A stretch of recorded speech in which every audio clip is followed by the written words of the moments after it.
Welcome to Complete BS, the official podcast of couch coaches everywhere. Not just football. It's every sport that ruins your parlay, wrecks your fantasy week, and still brings you back for more. Buzzer beaters, blown leads, and brackets and flames. Yeah, we're all over it. Unfiltered takes, armchair analysis, and enough bold opinions to fill a playbook.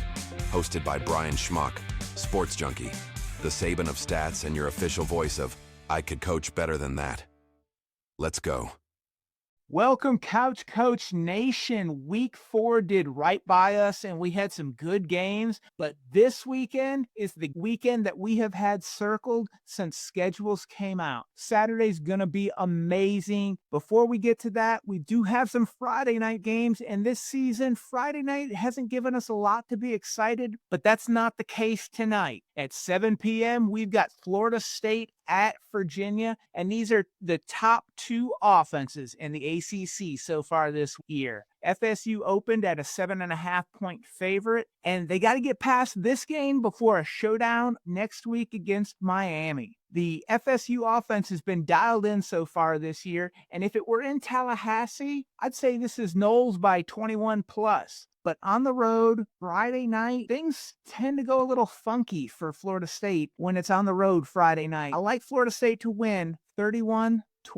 Then we've got TCU at Arizona State, and I feel like Arizona State really needs a win. They suffered a non-conference loss 3 weeks ago at Mississippi State, and they're just getting into a 5-game stretch that's going to be really difficult. I think they need to get that momentum going. We've got TCU tonight, then Utah, Texas Tech, Houston, and Iowa State. That's 5 games with a combined 17-1 record. ASU opened at a 2.5-point favorite and might win, but if you can get the points and tease them up, that's the way I'd go. Arizona State 24-23, but it wouldn't surprise me if TCU came out on top. What do you like, AV? I like Arizona State in that one. They're at home. Like you said, they need that game. It's a Friday night. The crowd's going to be good. I think Levitt, his play has seemed to elevate since the Mississippi State game. Played really well last week. Towards the second half of the Mississippi State game, he was also good. TCU's ranked 24th. Arizona State's unranked, but they're the favorites. I like the home favorite. Lay the points. Arizona State 31-21. All right. We've got number 4 LSU at number 13 Ole Miss. We had some questions about who might be starting. It looks like it's going to be Trinidad Chambliss as the starting quarterback for Ole Miss. He's been rock solid since he's been coming in for Austin Simmons. Last year, this game was won in overtime by LSU 29-26. Ole Miss led most of the way before an LSU rally. Ole Miss is ranked 121st in rush defense. And I've said for a while, LSU, if they want to get to where they plan to be, they need to make Caden Durham their number one option, not Garrett Nussmeier. They need to run the ball. LSU in the red zone, they're only scoring 82% of the time, good for 81st in the country. Their offense has been pretty anemic, and when they get into the red zone, they need to score touchdowns against Ole Miss. What do you like? LSU has a great defense, right? Probably the best defense in the SEC, they say. But do they? Because they shut down Clemson, womp womp. Then they really put the nails on Florida, womp womp. And then their other 2 games have been Louisiana and Southeast Louisiana. So their defenses look great against high school offenses, but they're going into Ole Miss and playing a real offense whose backup quarterback has looked great. I trust Ole Miss's offense with their backup quarterback to put up more points than I do Nussmeier and that lack of running game and that Alex Atkins influenced offensive line at Ole Miss away game, which helps the defense typically. So I'm going Ole Miss 34-24. All right. This opening total was 55.5. And when you think Ole Miss, they're averaging almost 45 points a game. You should go over. But I actually see this being a little bit of a lower scoring game where LSU's defense gives Chambliss a bit of a hard time. It's a different look for him. I think the under might be the play, but Ole Miss, a 1.5-point home favorite. I like the cover. I'm at 27-24 Ole Miss. We've got number 17, Alabama, going to number 5, Georgia. Both teams have had one true test this year. Alabama opened the year with FSU and got worked and manhandled. Georgia went up to Tennessee and played a thrilling close game and came out on top. They both have had a bye and should be rested and healthy. To that end, Alabama's getting back their number one running back coming into the season, Jam Miller, and future first-round pick defensive tackle Tim Keenan. Last year, Alabama won in Tuscaloosa 41-34. Alabama has won 9 of the last 10 matchups, and the last regular season win for Georgia was in 2007 with Matthew Stafford as the Georgia quarterback. Last year was a high-scoring game. This feels like it's going to be a little bit of a lower-scoring game, waiting for someone to make a critical turnover or a big return on special teams. How do you see this one shaping out? Tennessee passed for 371 yards and 4 TDs against Georgia. I don't think that Alabama throws for 371, but I think Ty Simpson can get going against them. I think that's been shown that you can pass the ball against them. On the other side, Jam Miller comes back, so now I think maybe they can also run the ball against them. Like you said, Alabama's won 9 of the last 10. Obviously, most of those, all but one of those were with Saban. I don't know what you can take from that, but Alabama does have confidence as a program to beat Georgia, unlike most teams that play Georgia. The problem is it's at Georgia, between the hedges, at night. That's a tough ask, but I'm going to go with Alabama. I'm going to say they don't miss the field goal that Tennessee did miss. They win 20-17 on the road and get the heat off of DeBoer a little bit. So Georgia's been horrible for bettors,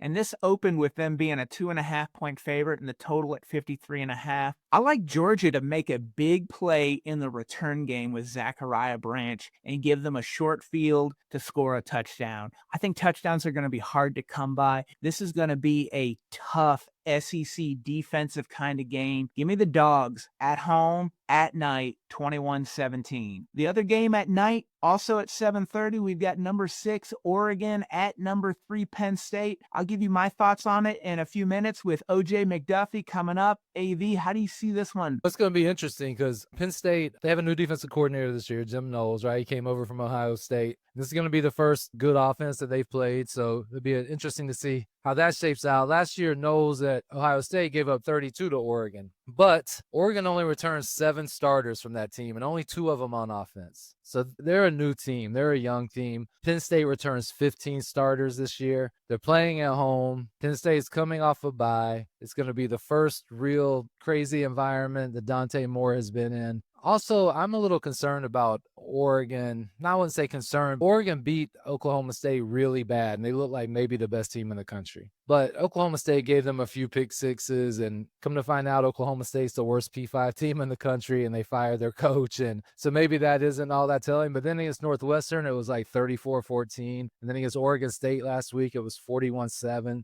I don't know that Oregon is that top-tier team that a lot of people think they are. So with all of those factors combined, 31-20, Penn State at home. Franklin finally gets the big game, wins the big game, and sets Penn State up for the rest of the season. James Franklin, as the Penn State head coach, is 4-20 versus top 10 opponents. We'll see if he can get that turned around. AV, what you got in the book club? So we talked about a couple of these already, so I'll go through them a little bit quickly. But I got Ole Miss, more reliable offense, I think, and LSU just can't run the ball. It's gonna be at Ole Miss. I'm not sold on the defense like I mentioned before, even though they've looked pretty good. I'm just not sold because of who they played. So I'm gonna lay the 1.5 and take Ole Miss at home against LSU. I'm gonna take Penn State. I just mentioned them. Dante Moore going into that first hostile environment. I think they've got a great defense at Penn State. Oregon has looked beatable, not beatable, but they've looked human the last 2 games. I think I'm betting the spot here as much as the team. Penn State coming off a bye, so I'll lay the 3 points for Penn State. And then I'm going to take Houston minus 12.5. They're playing Oregon State. Oregon State ranks 126th in scoring offense, 129th in scoring defense. They play on a short week. They're playing Friday night when they just played Saturday. They're 0-4, and they're playing a 3-0 Willie Fritz Houston team that's coming off a bye week while they're on a short week. Lay the points with Houston and just fade Oregon State. Good picks. I like them both. Normally, I give a bonus pick, but this is a huge weekend in college football. I've got 2 bonus picks coming your way. Indiana minus 7.5. This opened at minus 3, and everybody hopped on it. I hope you got Indiana already. I still like them at 7.5. Indiana is not going to slow down. They're playing at Iowa. Iowa's offense is not very good. They can't score points against a good team. Indiana's not going to have any letdown this week after what they did to Illinois. Kurt Signetti, he's just going to keep on rolling. I like him with the 7.5. Give me Indiana 31-20. And then your late night snack to get right, if you're down a little bit, BYU minus 6.5 at Colorado. This is a 10:15 Eastern kick. Colorado, they're 4-23 in their last 23 straight up as an underdog. BYU's 14-1 straight up in their last 15. So that tells me BYU's going to win. Now are they going to cover? Colorado's 1-3-1 in their last 5 against the spread. BYU is 6-2 against the spread in their last 8 road games. That makes this a BYU win and cover. Give me BYU 30-20. Stay tuned, and we'll be right back with Penn State All-American and Miami Dolphin great OJ McDuffie.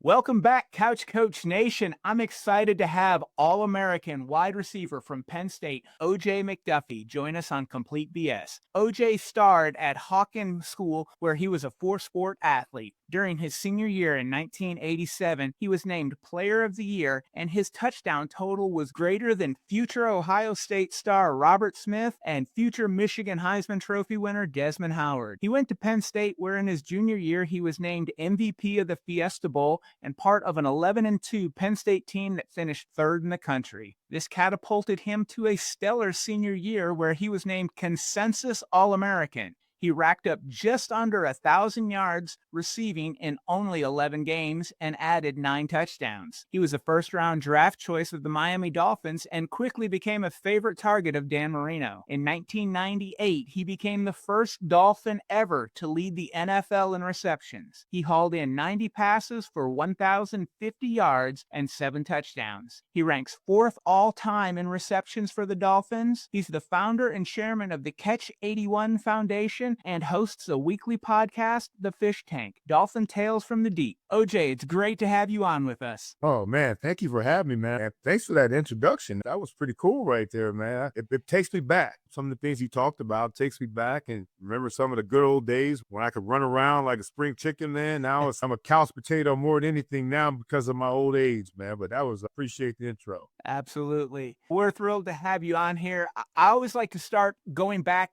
with my first question about recruiting, and recruiting's changed so much, but give me a little bit about your recruiting process coming out of Northeast Ohio. Where else were you looking at? Yeah, I was blessed. You talked about you talked about me and Robert and Dez. That was a serious rivalry up there in the Cleveland, Ohio area in terms of who was going to have the bigger numbers, who had the bigger stats. We were all reading the Plain Dealer the next morning to see who had a big night. And most of the time they played on Friday night, and sometimes I played our home games on Saturday afternoon. So I knew exactly how many yards I needed that day to eclipse whatever they did the night before. So that was always really cool. And our success in the area, man, generated a lot of attention in the Northeast Ohio area. And so there were a lot of really, really great schools there. Of course, Ohio State and Michigan and Notre Dame and Penn State. I even looked at UCLA. But I think between all of us, total, we probably had about 200 scholarship offers at least. It started my sophomore year. Notre Dame and Ohio State were talking to me a lot. Penn State came in somewhere in my sophomore year, and then it just started growing with all the different schools. I ended up with close to 70 scholarship offers, and it was like, wow, I've got an opportunity to go and play college football for free, and because we weren't going to be able to afford it otherwise.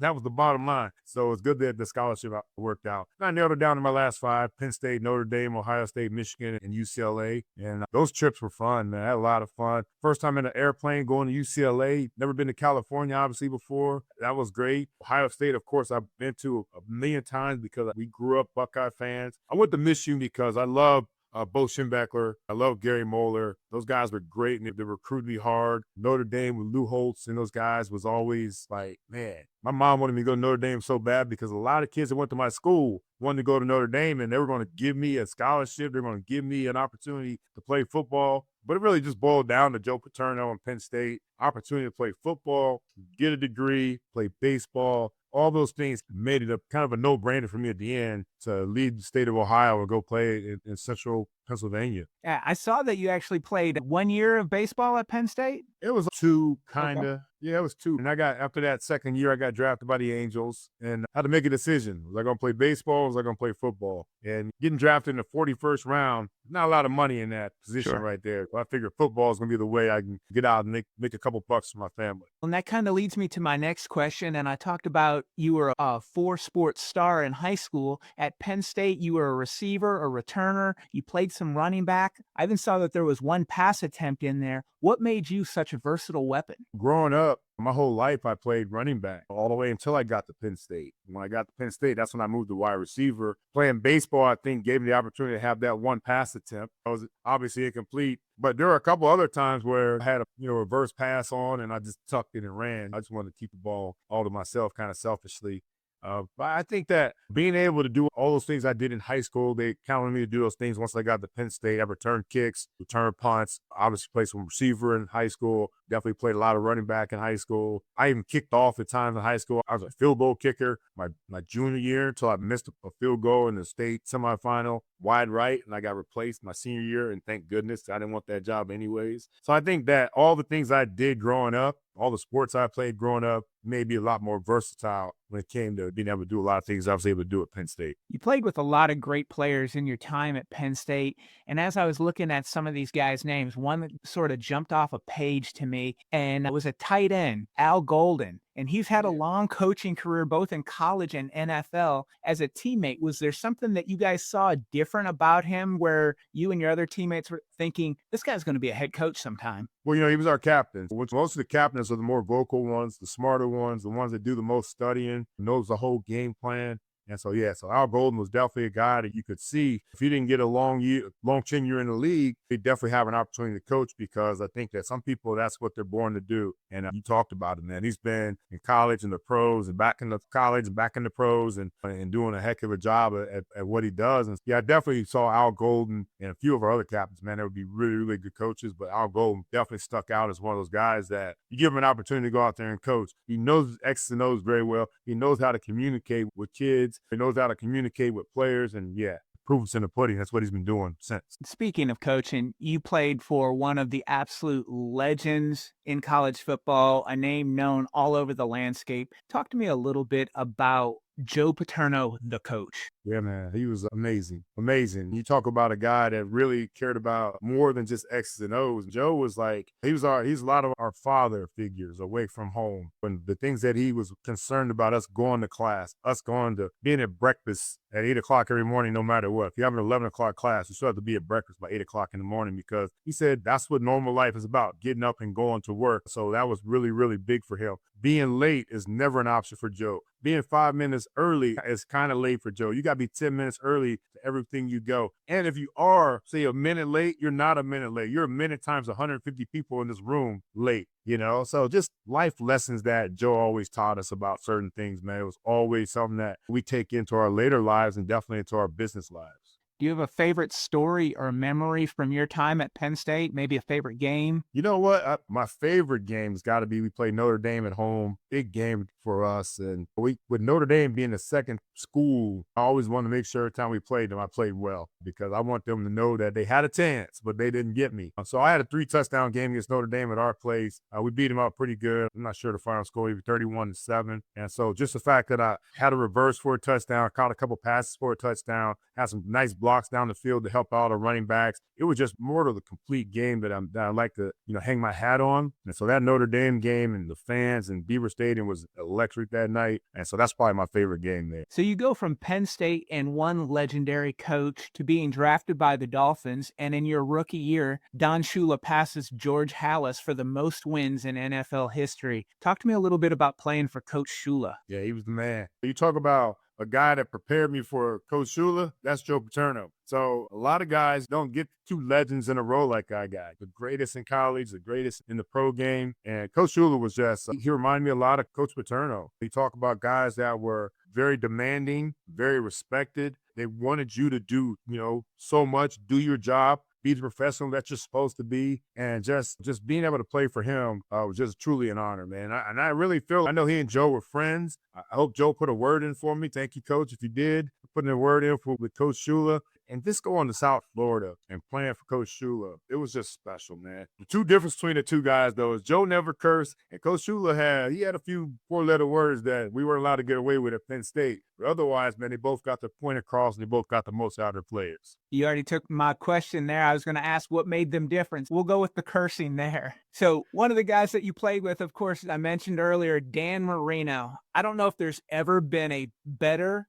pure passer of the ball than Dan Marino. What's it like to play with him, and did he ever break your fingers? It was great playing with Danny. When we're talking about leaving Penn State, there's things that I want to do. If I was getting drafted, a few things that I want to go close to home, Cleveland, maybe even Cincinnati. I want to go somewhere in Pennsylvania, maybe Philadelphia or Pittsburgh, or I wanted to go warm. And I got warm in Dan Marino. So you talk about hitting a jackpot when it comes to being a wide receiver, coming from Penn State, playing with the best pure passer, like you just said, in the NFL. It was like a dream come true to me and have that opportunity. And as far as Danny on his fastball, I had Kerry Collins right before that. Kerry Collins has a fastball. So I was used to a fastball coming my way. So I was like, when I got to Danny, it was coming hard. But same time, though, I had some practice catching footballs from a guy that throws it really hard, throws it on the money. Better get your head around. But Danny was great, man. Only thing that we had going on, though, he went to Pitt, I went to Penn State. We didn't vibe at the beginning until we realized, hell, we're teammates right now, man.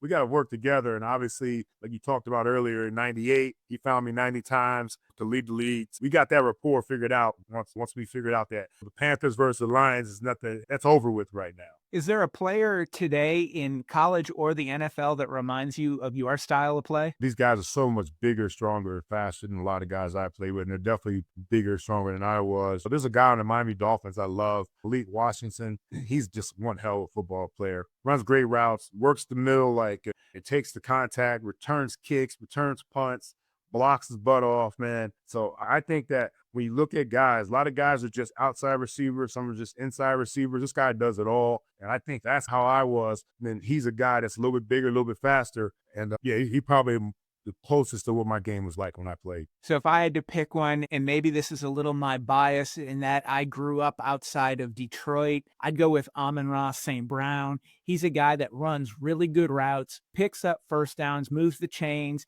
He's a dependable target, especially on third down, to convert those first downs. When I see his game, it reminds me a lot of how you played and that you were always that dependable go-to. We're going to get the first down and keep the drive moving. Yeah, well, he's on my fantasy football team too, so I agree with you. I definitely agree with you on that. He's a tough SOB. He really is, man. And he's super fast. Now, I watched him work out against the Dolphins during training camp. They had the joint practice, and he just chewed our guys up. So that is one hell of a comparison, and I appreciate that, man, because that dude is amazing. And I expect him to do big things throughout the season because my fantasy football team depends on him. Absolutely. Let's get into the game Saturday night in Happy Valley. We've got number 6, the Oregon Ducks, coming in, number 3, Penn State. This is a whiteout game, and that needs to be taken into account for Oregon. They have not played at Penn State since 1964. They played at Michigan last year, so that they've been in a big environment, but there's nothing comparing it to the noise that they're going to have in Beaver Stadium. Last year, they played against each other in the Big Ten championship game, which Oregon won 45-37. Regardless of this outcome, if we can have another game like that, it's going to be magical.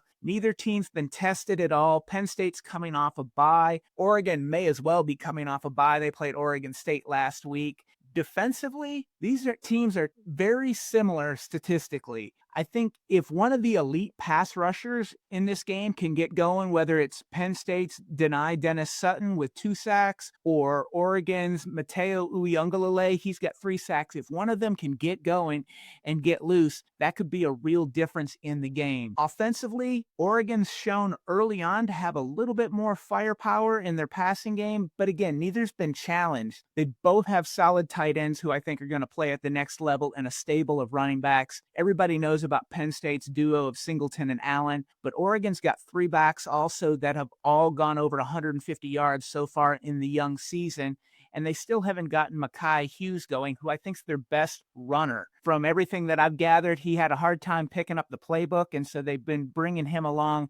He might be an X factor in this game if he's ready to play. What do you see when you look at this game? Yeah, I mean, it's a big-time game. It really is. You talk about the matchup. They did beat us in the Big Ten championship game last year, a game that I didn't think we were going to get to, but that Michigan-Ohio State game ended up getting us into the championship game, which is good because I thought it gave us an extra opportunity to play against some great competition to get ready for the playoffs, which Penn State ended up getting in and getting to the semifinals. But it's going to come down to who controls the ball, who protects the football, two big-time programs. It is going to be loud. I'll be up there. It's going to be 111,000 people. It's going to be incredibly loud. It's going to be to the point where, like Michigan had to do back in the day, where we had to call a timeout in the first series because they got the ball down in the student section. They couldn't hear themselves talk. And I expect it to be the same way. I know Coach Franklin's asking for that. But you just have to go out there and play ball. Once the ball's kicked off, once that first contact hits, it's going to be who's going to go out there, who's willing to go out there and lay it on the line, make some plays.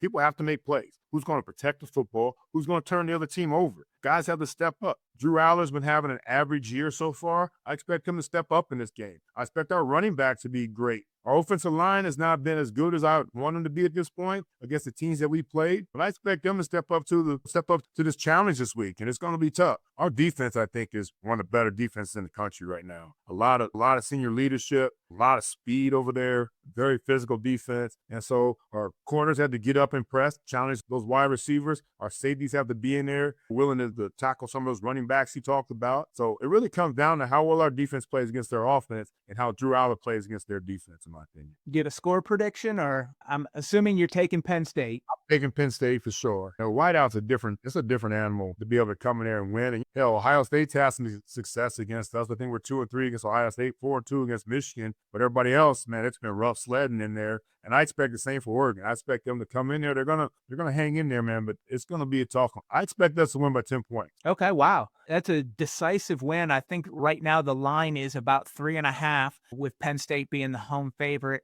I think Penn State's Drew Aller, he's the veteran quarterback in this game, so he's not going to be rattled by the environment. Whereas Oregon's Dante Moore, he's still really young in his growth as a quarterback, and I expect him to struggle some in this whiteout environment. It'll take him some time to get acclimated to this type of pressure cooker of a game. I expect it in the first half to be a low-scoring game as both teams are trying to feel each other out. Nobody wants to make that costly mistake, and you'll see some more scoring as the game goes on and people get settled into it, and we start pushing the ball down the field. If Penn State can get out to an early lead, then I think that offensive line can lean on Oregon with the running game, working the tight end underneath, and there'll be some more scoring as we move along. I like Penn State to win at home 31-27. Okay. I'll take it. I'll just take the dub, man. Just give me the dub, and then we'll be good right there. So I like that. I like that prediction. Absolutely. It's going to be a great game. I think this is probably going to be one of the marquee matchups all season in college football. When we get to the end of the season and look back at what were some of the greatest games that we saw this year, Saturday night in Happy Valley is going to be one of them. OJ McDuffie, thank you so much for joining us on Complete BS. Take care, and we'll see you next time. Appreciate it, B. Thank you very much. Thanks for listening to Complete BS.